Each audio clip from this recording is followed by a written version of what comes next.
Այո, դուք հայփոստի տնօրենը չեք եւ որևէ մեկս տնօրենը չի, բայց բաց աղբյուրներից երևում է, որ 2025 թվականին վնասը կազմել է 523 միլիոն դրամ։ Այսինքն վնասով աշխատող ընկերությունը ինքնաբավությունը ինչի հաշվին է ապահովում պետական բյուջեից, բաժնետիրոջից, որտեղ փակ բաժնետիրական ընկերություն է։ Եվ ստեղ ակնհայտ է գործակալ պրինցիպալ հակասությունը։ Լավ, այնպես որ այո, պետական աշխատող չի ձեր տիկինը եւ բյուջեից չի ստանում ուղղակիորեն, բայց լինելով ՓԲ-ի տնօրեն, որի բաժնետերը Հայաստանի Հանրապետությունն է, գումարը գնում է բյուջեից, որովհետև սա վնասով աշխատող ընկերություն է։ Այլ տարբերակ չկա, նույնիսկ եթե պարտք է վերցնում, այդ պարտքը ինչի հաշվին է բացակ, լավ, մնացորդ։ Դա երևի ելույթով կխոսեմ, բայց դա պետք է ուշել լինի, վնասով աշխատող ընկերության տնօրենը ստանում է բարձր աշխատավարձ, ասում եք դա բյուջեից չի, բայց որտեղից է դեֆիցիտը փակվում։ Երևի ճիշտ կլինի ՓԲ-ին իհարկե հարցում անցկացնել, բայց եթե կարող եք դրան անդրադառնալ, խնդրեմ։ Հարցս ուրիշ բան է, տեսեք դուք ասում եք այո մենք սխալվել ենք։ Բնականաբար ցանկացած մարդ էլ սխալվում է, հետո սխալը ուղղում է եւ պրոգրեսի էությունը դրանում է։ Դիալեկտիկան է դրանում է։ Բայց ես եմ հասկանամ, սխալը գիտակցելը արդյոք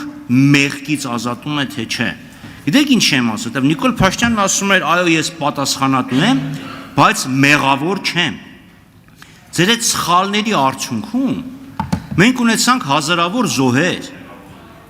մենք ունեցանք կորուստներ, մենք ունեցանք ադրբեջանցիներ, ովքեր բուն են դրել Հայաստանի Հանրապետության տարածքում եւ լկտիությունը ասել են աստիճանի, որ Հայաստանին պարտադրում են փոխել սահմանադրությունը։ Հստակ եմ ես խնդրեմ բացատրեք, ձեր կարծիքն եմ ուզում եմ պերճախոսաբար, արդյոք սխալի գիտակցելը ազատում է պատասխանատվությունից։ Պարոն Խաչատրյան,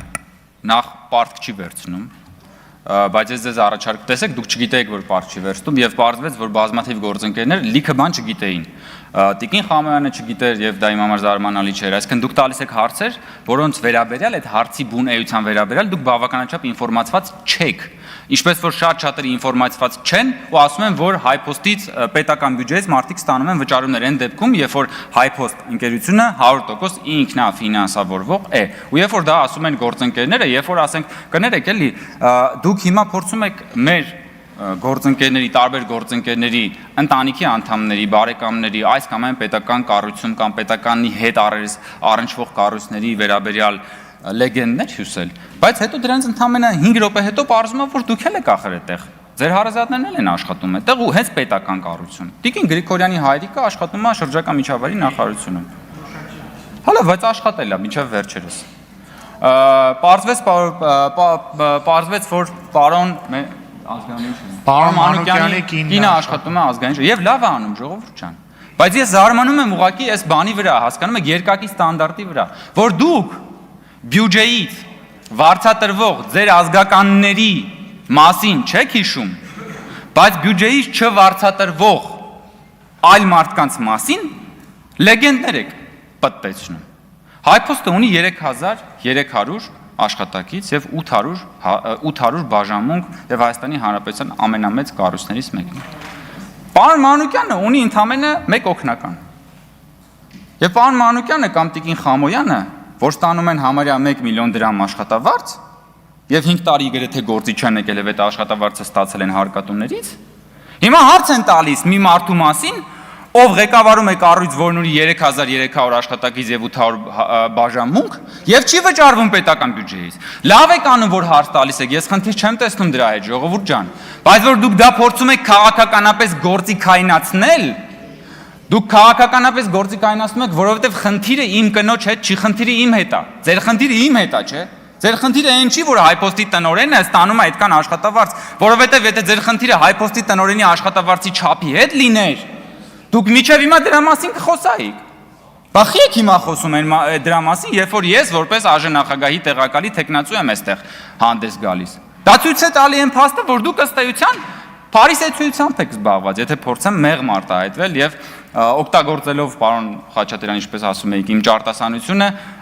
չօգտագործել այնպիսի բառեր, որոնք որ հարիր չեն մեր այսօրվա այս երկու օրերի քննարկումների ոգուն։ Իսկ սխալի մասին ձեր արձագանքից հետո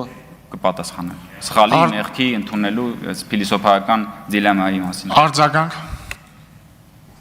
Պարոն Կոնջարյան, վստահ եմ դուք քաջարի զինվոր Շվեյկի արկածները կարդացել եք։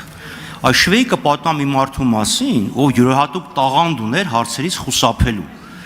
Ասում են, այս տարի սալոր կերել եք, ասում եմ սալոր չեմ կերել, բայց Մարոկոյի սուլթանը պատվարժան մարդ է։ Ես ձեզ ինչ եմ հարցնում, դուք ինչ եք պատասխանում։ Լավ, հայփոստին անդառնում, ասեմ 523 միլիոնի վնաս ունի։ Դուք ասում եք պարտք չի վերցնում, շատ լավ, բա որտեղից այդ վնասը փոխհատուցան։ Որտեղից։ Ուրեմն կամ պետությունից պետքա փոխառություն ստանա, կամ գնա որպես ՓԲ բանկից ստանա, ինքը դեֆիցիտով աշխատող ընկերություն, եթե ճիշտ է, որը չենք վիճարկում, որովհետև հաստատ կվիճարկեր ՓԲ-ն։ Այսինքն վնասով աշխատող ընկերության ղեկավարը ստանում է բարձր աշխատավարձ, դուք ասում եք դա պետությունից չի, դա բյուջեից չի։ Հաշիվը ով է փակում։ Պետական փակ բաժնետիրական ընկերությունն է, հանրությունն է փակում, հանրային միջոցներ են, հետևաբար ձեր այդ պնդումը, որ հանրության վրա ծախս չկա, առ ոչինչ է։ Լավ, հիմա էլ մեղքի եւ մնացածի մասին էլի Պարոն Խաչատրյան, անկեղծ ասած, ես չեմ պատկերացնում ոնց կարելի է խուսափել հարցից։ Եթե պատասխանից գոնե ասեիք, հա, հարցին պատասխանելուց գոնե ասեիք, ես կհասկանայի, բայց ես ինձ թվում է մենք տարբեր լեզուներով ենք խոսում։ Ես ձեզ հանգամանալից բացատրեցի եւ պարզվեց, որ նաեւ դուք որոշ տվյալների չեք տիրապետում։ Ես հիմա ձեզ խնդրում եմ, որ դուք որպես падգամավոր համապատասխան հարցումներ կատարեք հայփոստի գործունեության վերաբերյալ եւ ստացեք ձեր հարցերի պատասխանները։ Ձեր հարցադրումը քաղաքական հարցադրում է։ Ձեր հարցադրումն այն մասին չի, թե հայփոստը որպես պետական ՓԲ-ի որքան արդյունավետություն է ապահովել։ Ձեր գործընկերների հարցադրումը այն մասին է, թե արդյոք Հայկ Կոնջարյանը միջամտել է, որպեսզի իր կինը նշանակվի հայփոստի տնօրեն։ Ես ոսկեղենիկ հայերենով մեսրոպատար բանավոր ասեցի, որ ոչ, ես չեմ միջամտել եւ ես չէի կարող միջամտել, որ իմ կինը մինչեւ այդ 5 տարի ղեկավարել է այդ ընկերությունում վարչություն, որ իմ կինը դրանից առաջ եւս ստացել է բավական բարձր աշխատավարձ աշխատելով միջազգային կազմակերպությունում եւ 10 տարի առաջ ստացել է այնքան աշխատավարձ, ինչքան որ դուք եք հիմա ստանում այստեղ նստած հարգելի գործընկերներ։ Եվ ես ասեցի նաեւ, որ բոլոր նախորդ տնօրենները եւս ստացել են ավելի բարձր աշխատավարձ աշխատելով վնասով։ Խնդրում եմ, իրականությունը ամբողջապես ներկայացրեք, ոչ թե միայն այն, ինչ որ ձեզ պետք է, ձեր թունելի բանից, էլի, ելքից նայող իրականությունը։ Շնորհակալություն։